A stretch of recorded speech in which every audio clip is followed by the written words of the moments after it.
Hello everyone, welcome to our channel Critical. We are full of cat 99% diverse and age qualified school individuals whose purpose is to provide quality education and give students skills awareness.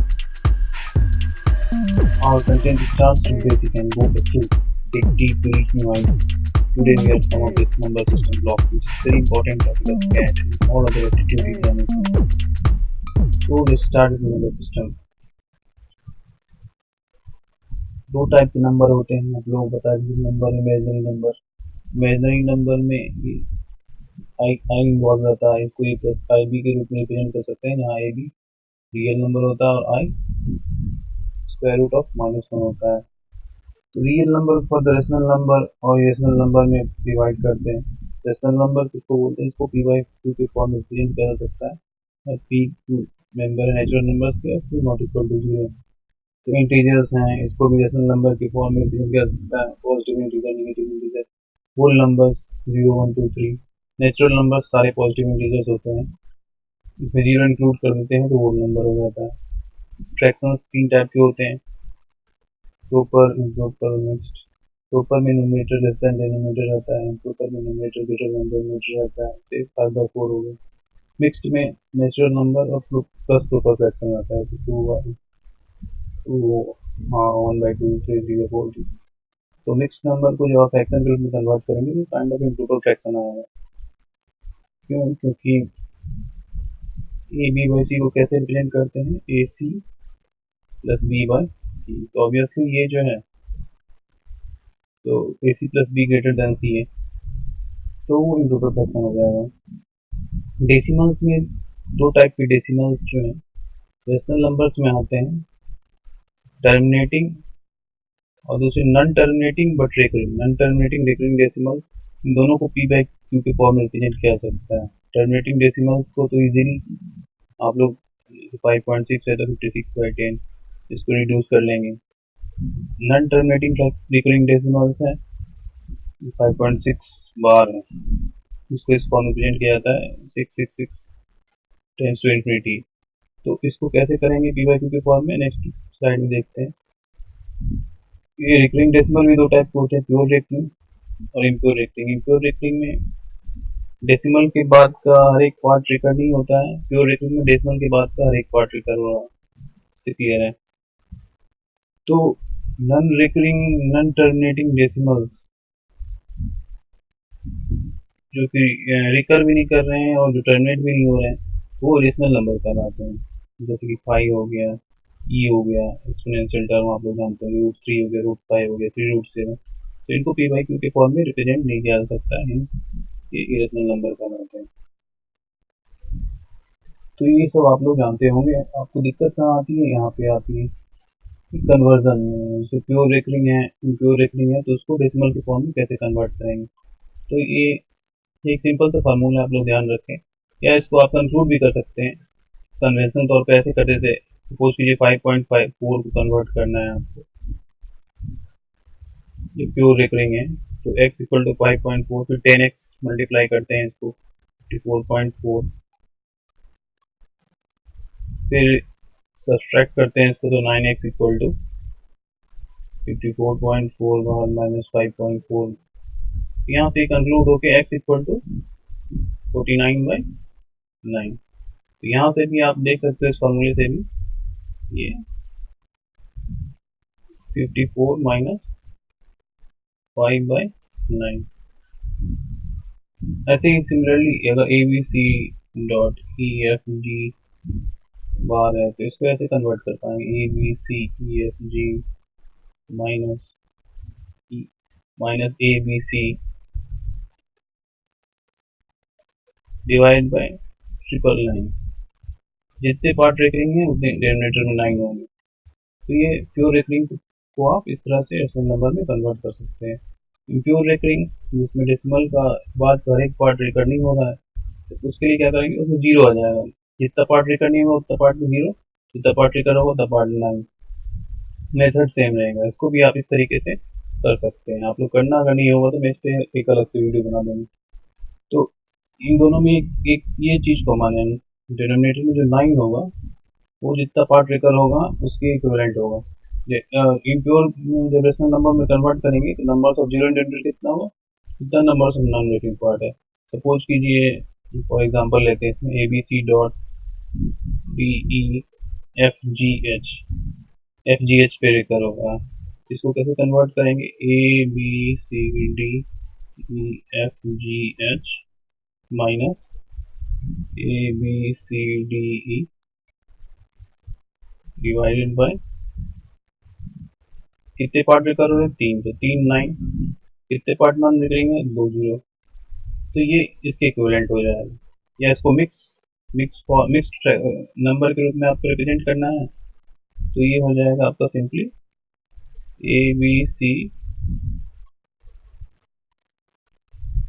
फिर क्या हो जाएगा DEFGH minus DE divided by 99900। तो इस तरह से जो है आप इसको करके भी देखना ये आएगा इतना। तो इस तरह से आप इम्प्योर रिकरिंग नंबर्स को रेशनल नंबर में कन्वर्ट कर सकते हैं। डिनोमिनेटर में 9 जो होंगे रिकरिंग पार्ट के इक्विवेलेंट होंगे, डिनोमिनेटर में 0 जो होंगे नॉन रिकरिंग पार्ट के इक्विवेलेंट होंगे। जैसे इसमें नॉन रिकरिंग पार्ट 2 डिजिट का है तो इसलिए 2 0 हो गया, रिकरिंग पार्ट 10 डिजिट है तो 3 9 हो गया। और ये इसमें से जहाँ तक नॉन रिकरिंग है उसको सब्सट्रैक्ट कर दिया यहाँ पे डी तक नॉन रिकरिंग था तो ABCD को सब्सट्रैक्ट किया, यहाँ पे ई तक नॉन रिकरिंग है तो ABCD को सब्सट्रैक्ट किया है। और मिक्स्ड के लिए डेसिमल के बाद वाला पार्ट ले रहे हैं, मिक्स्ड के लिए डेसिमल का D minus D, DEF minus D, जो पार्ट रिकॉर्ड नहीं है उसको माइनस कर रहे हैं, DEFGH माइनस डी। और डिनोमिनेटर में भी रहेगा मिक्स्ड केस में भी। तो इस तरह से जो है आप प्योर और इम्प्योर रिकरिंग नंबर्स को रेशनल नंबर में कन्वर्ट कर सकते हैं। तो ये आपका नंबर्स हो गया, डेसिमल नंबर को कैसे कन्वर्ट करना है समझ गए। अब कुछ नंबर्स के डिफाइंड हैं, प्राइम नंबर्स, कंपोजिट नंबर्स, ये एक बार इसके बाद में जाना है। प्राइम नंबर्स जानते हैं आपने 2 फैक्टर होते हैं, उन नेचुरल नंबर जिनमें सिर्फ 2 फैक्टर हो, एक 1 और इट सेल्फ, हर एक नंबर का 2 फैक्टर तो होता ही है, तो उसके अलावा और कोई उसका तीसरा फैक्टर ना हो तो वो प्राइम नंबर हो जाएगा। जैसे 2 है, लोवेस्ट इवन प्राइम नंबर है, लोवेस्ट भी है और ओनली इवन प्राइम नंबर है, क्योंकि 2 के छोटे जितने भी प्राइम नंबर होंगे उसका एक फैक्टर 2 तो जरूर होगा, तो इसलिए वो प्राइम नंबर नहीं होगा। 3 हो गया, 5 हो गया, 7 हो गया, 11 हो गया, 13 हो गया, इनके 2 ही फैक्टर हैं, तो एक है दूसरा ही खुद है। फिर नेक्स्ट है कंपोजिट नंबर, जिन जिन नंबर्स के 2 के अलावा और फैक्टर हो वो कंपोजिट नंबर कहलाते हैं। जैसे 2 को छोड़ के सारे इवन नंबर जिनका एक फैक्टर 2 तो होगा ही, तो ये कंपोजिट नंबर हो गया 15। तो ये प्राइम नंबर और कंपोजिट नंबर समझ गए। फिर परफेक्ट नंबर होता है, परफेक्ट नंबर उन नंबर को बोला जाता है जिनके जितने भी फैक्टर हैं उस नंबर को छोड़ के तो उसका सम जो होता है उस नंबर के इक्विवेलेंट होता है, तो वो परफेक्ट नंबर कहलाता है। जैसे 6 है, 6 के फैक्टर है 1 2 3 और 6, तो 6 को छोड़ के बाकी जितने भी नंबर हैं उनका सम 6 के बराबर है, तो परफेक्ट नंबर हो गया। कहीं कि परफेक्ट नंबर को इस तरह से भी डिफाइन किया जाता है कि किसी भी नंबर के जितने भी फैक्टर उसका सम अगर उस ट्वाइस ऑफ दैट नंबर के डिविजिबल हो तो परफेक्ट नंबर कहलाता है। जैसे 6 के जितने भी फैक्टर हैं 1 2 3 6, इसका सम 12 वो ट्वाइस ऑफ 6 के से डिविजिबल है, तो ये 6 परफेक्ट नंबर हो गए। तो कहीं कहीं परफेक्ट नंबर इस तरह से भी डिफाइन किया गया है। फिर होता है ट्रायंगुलर नंबर। ट्रायंगुलर नंबर क्या है, ट्रायंगुलर नंबर उन नंबर को बोला जाता है जिनको sum of all consecutive natural numbers के फॉर्म में रिप्रेजेंट किया जा सकता है। तो ये एक तरह से इनको ट्रायंगल फॉर्म कर सकते हैं। जैसे 3 हो गया 1 + 2, 6 हो गया 1 + 2 + 3, 10 हो गया 1 + 2 + 3 + 4, तो इनको एक सम ऑफ कंसेक्यूटिव नंबर्स के रूप में रिप्रेजेंट किया जा सकता है, तो इसलिए ट्रायंगुलर नंबर कहलाते हैं। और एक ट्रायंगल का फॉर्मेशन ये कर सकते हैं। जैसे नेक्स्ट क्या होगा 1 + 2 + 3 + 4 + 5 15, इस तरह से नेक्स्ट क्या होगा 6 जोड़ देंगे 21, तो ये सब ये एक ट्रायंगल फॉर्म होते जाएगा, तो ये ट्रायंगुलर नंबर कहलाते हैं। अब सेट ऑफ नंबर्स में चलते हैं हम लोग। सेट ऑफ नंबर्स, दो सेट ऑफ नंबर्स हैं, अगर उनके HCF 1 है तो वो को प्राइम नंबर कहलाते हैं। ऑब्वियसली 2 प्राइम नंबर का सेट जो होगा 13 17 31 37 वो को प्राइम नंबर कहलाएगा। फिर 2 कंसेक्यूटिव नेचुरल नंबर्स जो है वो हमेशा को प्राइम नंबर होंगे, जैसे 4 5 55 56, ऑब्वियसली एक ये 20, 21, 23 का मैंने एग्जांपल लिया है, तो इसमें कोई भी कॉमन फैक्टर नहीं है, तो ये हाईएस्ट कॉमन फैक्टर 1 है, तो ये को प्राइम नंबर कहना है। तो ये set of prime number, set of to consecutive natural number, set of one prime number and other composite number not multiple of P. कहने का क्या मतलब, अगर एक प्राइम नंबर 17 है और दूसरा कोई कंपोजिट नंबर है 32, 4, लेकिन 17, 34 नहीं होना चाहिए। मतलब एक प्राइम नंबर और दूसरा उसका मल्टीपल नहीं होना चाहिए। मल्टीपल होगा तो ऑब्वियसली उसमें फैक्टर होगा ही, तो वो प्राइम नंबर नहीं हो पाएगा। तो एक प्राइम नंबर और एक कंपोजिट नंबर जो उस प्राइम नंबर का मल्टीपल नहीं है, वो भी सेट ऑफ को प्राइम नंबर होंगे। Set of to consecutive odd numbers भी को प्राइम नंबर होंगे। आप लोग देख सकते हैं कि कोई फैक्टर कॉमन नहीं है, फैक्टर एक ही कॉमन है, हाईएस्ट कॉमन फैक्टर 1 ही है, तो ये सेट ऑफ को प्राइम नंबर्स में। दो प्राइम नंबर्स जो कि दो से डिफर हो रहे हैं, तो वो तीन प्राइम नंबर्स कहलाएंगे। तो इस तरह से ये प्राइम नंबर्स की स्पेशलिटी क्या है, अगर कोई नंबर पी प्राइम नंबर है तो पी ग्रेटर देन पी है, अगर पी स्क्वायर माइनस 1 12 और 24 से डिविजिबल होगा। फिर नेक्स्ट कोई नंबर प्राइम है, ये कैसे पता लगाएंगे, अगर अपने पास 2 डिजिट नंबर है तो इजीली पता लग जाएगा, 3 डिजिट 4 डिजिट या उससे ज़्यादा डिजिट का नंबर आ गया अपने पास, प्राइम नंबर है, कैसे पता लगाएंगे, इसका एक शॉर्टकट है। जैसे ये 121, 11 स्क्वायर और 13 स्क्वायर के बीच का नंबर है अपने पास। फॉर एग्जाम्पल हम लोगों ने लिया है, कुछ भी नंबर ले सकते हैं, 11 स्क्वायर और 13 स्क्वायर के बीच जो भी नंबर होंगे, जैसे 141 है, तो ये इसका 141 का रूट करेंगे तो ये नियर बाई 11 पॉइंट समथिंग होगा, 11.9 या 11.8 के आसपास होगा। तो नेक्स्ट इंटीजर जो होगा 12 होगा। तो 12 से नीचे जितने भी प्राइम नंबर होंगे, प्राइम नंबर कितने 12 से नीचे हो 2, 3, 5, 7, उसकी डिविजिबिलिटी देखेंगे हम लोग। अगर उन सारे नंबर से ये नंबर डिविजिबल होगा या उसमें से किसी एक से भी डिविजिबल होगा, तो ये नंबर प्राइम नंबर नहीं होगा, ये नंबर प्राइम नंबर होगा। जैसे इस केस में 12 से नीचे 2, 3, 5, 7, तो 141 जो है 3 से डिविजिबल है, तो 141 प्राइम नंबर नहीं होगा। फिर नेक्स्ट 167 जैसे लेते हैं, तो इसका रूट स्क्वायर रूट के नेक्स्ट स्क्वायर रूट का नेक्स्ट इंटीजर जो होगा वो 13 होगा, मतलब 12 और 13 के बीच का है, 12 पॉइंट समथिंग होगा, तो उसका लिस्ट इंटीजर क्या आ जाएगा, 13 हो जाएगा। 12 पॉइंट समथिंग का ग्रेटेस्ट इंटीजर क्या होगा, 12 हो जाएगा। 12 पॉइंट समथिंग का लिस्ट इंटीजर क्या होगा, 13 होगा। फिर लिस्ट इंटीजर ग्रेटेस्ट इंटीजर के बारे में थोड़ा सा मैंने बता दिया। तो 167 लिया अपन ने, तो रूट उसका स्क्वायर रूट करेंगे, तो ये उसका स्क्वायर रूट का लिस्ट इंटीजर फंक्शन क्या हो जाएगा, 13 हो जाएगा। 12 पॉइंट समथिंग का नेक्स्ट इंटीजर, तो इसके लिए जेड जो है सेम रह जाएगा, एक 13 उसमें और इंक्लूड हो जाएगा, तो 2, 3, 5, 7, 13, इनमें से किसी से भी 167 167 डिविजिबल है क्या, 167 इनमें से किसी से भी डिविजिबल नहीं है, तो ये 167 प्राइम नंबर हो गया। तो ये शॉर्टकट है, कोई भी नंबर पी आपके पास अवेलेबल है तो प्राइम नंबर है कि नहीं ये देखने के लिए। फिर क्वेश्चन कैसे पूछे जाते हैं नंबर सिस्टम में। नंबर सिस्टम में डेसिमल से क्वेश्चन आते हैं, prime numbers, composite numbers, LCM, HCF, divisibility rules, remainder theorem, काफी इंटरेस्टिंग थ्योरम है, अभी मैं आगे स्लाइड बताऊंगा। फिर रिमाइंडर थ्योरम से ही ये निकल के आया यूनिट डिजिट, टू डिजिट और लास्ट डिजिट किसी नंबर को कैसे निकालोगे। यूनिट डिजिट के बारे में मैंने एक अलग से वीडियो बनाया है, कोई भी रैंडम नंबर है उसके टू द पावर, कोई भी रैंडम नंबर है उसकी मल्टीप्लिकेशन है, उसके डिवीजन है, तो किस टाइप से आप यूनिट डिजिट निकालोगे। रिमाइंडर थ्योरम से कैसे निकालोगे, कोई भी नंबर है, कोई भी नंबर है उसको 10 से डिवाइड करके जो भी रिमाइंडर बचेगा तो वो यूनिट डिजिट हो जाएगा। कोई भी नंबर है उसको 100 से डिवाइड करके जो भी बचेगा वो लास्ट 2 डिजिट हो जाएगा। कोई भी नंबर है 1000 से डिवाइड कर देंगे तो वो लास्ट डिजिट, उसका रिमाइंडर जो भी होगा लास्ट डिजिट हो जाएगा। तो इस तरह से लास्ट डिजिट निकालते हैं, लास्ट डिजिट निकालते हैं, यूनिट डिजिट निकालते हैं रिमाइंडर थ्योरम की हेल्प से। तो ये भी क्वेश्चन आता है, सम कोई भी नंबर दे दिया तो उसके कितने फैक्टर होंगे, सम कितने हो, सम क्या हो जाएगा उस फैक्टर का। बेस सिस्टम से रिलेटेड क्वेश्चन आते हैं, सीरीज प्रोग्रेशन से रिलेटेड क्वेश्चन आते हैं। तो ये मैं अभी जो भी टॉपिक कवर करूंगा इसमें इन सारी चीज़ों का बेस है। फिर जो भी क्वेश्चन आते हैं इसी में कुछ पॉइंट ऐड होके आ जाते हैं, देखते हैं चलिए इसमें। हाईएस्ट कॉमन फैक्टर और एलसीएम क्या है।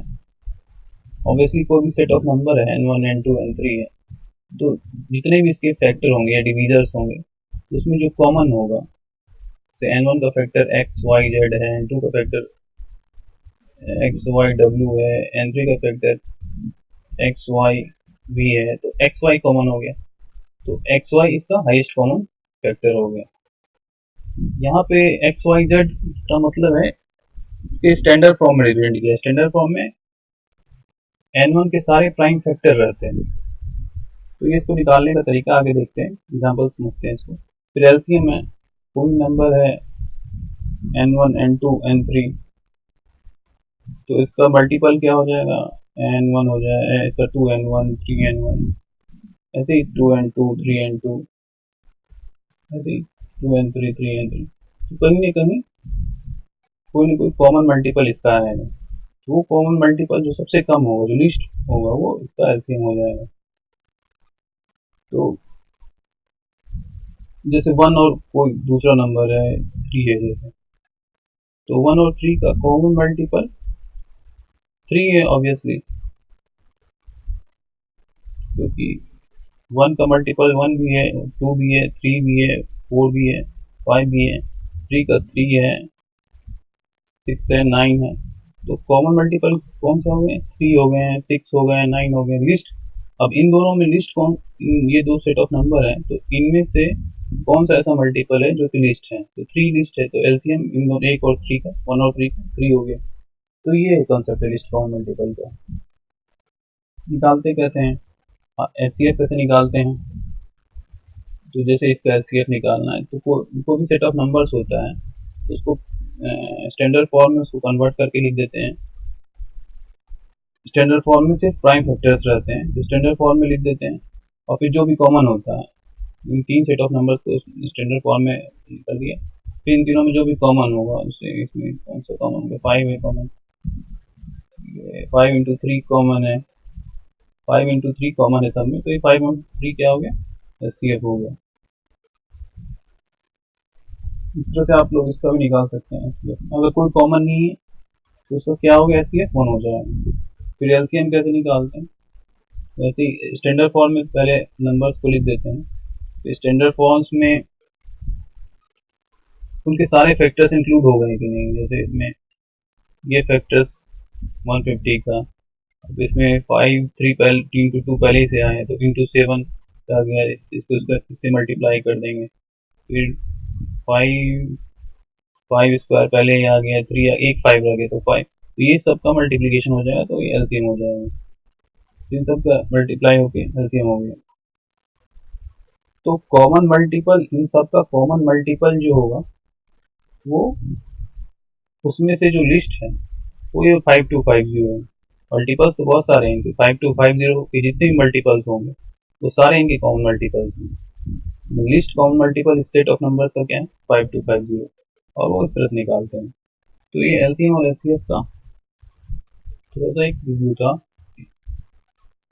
अच्छा, दो नंबर हैं तो उनके LCM into HCF equal to उनके प्रोडक्ट ऑफ, उनके प्रोडक्ट की इक्विवेलेंट होते हैं। LCM into HCF equal to n1 n2, ये सिर्फ दो नंबर्स के लिए एप्लीकेबल है, ये इसमें ध्यान रखने की जरूरत है। एलसीएम के लिए सेट ऑफ नंबर्स है, सेट ऑफ नंबर्स है, तो उसमें हम लोग को प्राइम नंबर ढूंढते हैं, जैसे 13 17 इसमें को प्राइम नंबर है। 13 17 के बाद ये देखते हैं कि ये जो नेक्स्ट नंबर है वो 13 17 में आया कि इसमें नहीं आया, तो हम उसको एज इट इज डाल देते हैं। फिर नेक्स्ट नंबर देखते हैं वो आया कि नहीं, तो 3 आ चुका है, तो 11 बच गया, 11 डाल देते हैं। तो ये एलसीएम का डालने का शॉर्टकट है। फ्रैक्शन के एलसीएम एचसीएफ के लिए ये एचसीएफ और 2 और मोर फ्रैक्शन जो भी हैं, तो HCF of numerator, LCM of denominator, LCM of 2 और मोर फ्रैक्शन जो भी है, LCM of numerator, LCM of denominator हो गई। तो इससे जो है फ्रैक्शन का एलसीएम और एचसीएफ लोग निकालते हैं। इसमें ये एक चीज ध्यान देना है कि जो फ्रैक्शन है अपना, वो लोएस्ट फॉर्म में रिड्यूस हो जाना चाहिए, नहीं तो जो है रिजल्ट गलत हो जाएगा। जैसे कि 10/30 और 4/7 का जो है एलसीएम 20 हो जाएगा अगर उसको रिड्यूस नहीं करेंगे, तो क्योंकि 1/3 और 4/7 का एलसीएम 4 होगा। तो यानी का ये मतलब 10/30 और 4/7 का जो एलसीएम होगा वो 1/3 और 4/7 का एलसीएम होगा, 1/3 और 4/7 का एलसीएम होगा, मतलब 4 होगा।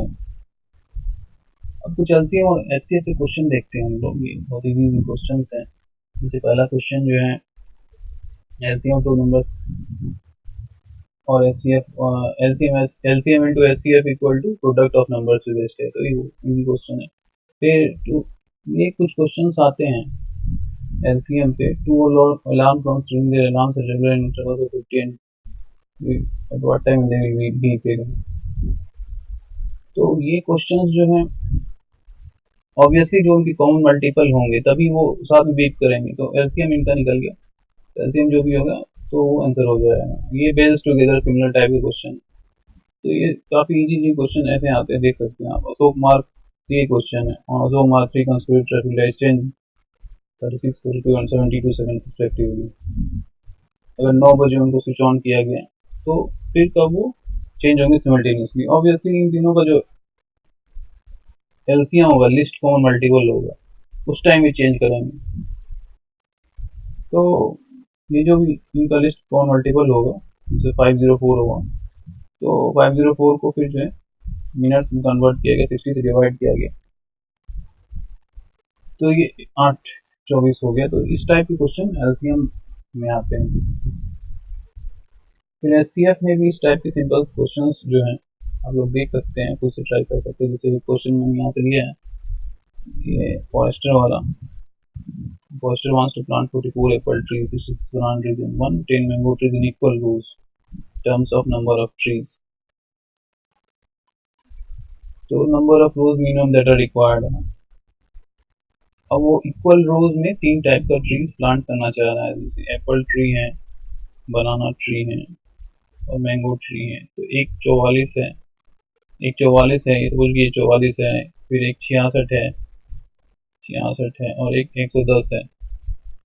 अब ये चाह रहा है तीनों जो है इक्वल रो में एप्पल, जितने भी रो हों सब इक्वल, तो ऑब्वियसली इन तीनों का जो कॉमन फैक्टर होगा, 44, 66 और 110 का जो कॉमन फैक्टर होगा, हाईएस्ट कॉमन फैक्टर होगा, हाईएस्ट कॉमन फैक्टर होगा तभी लिस्ट रोज मिलेंगे। तो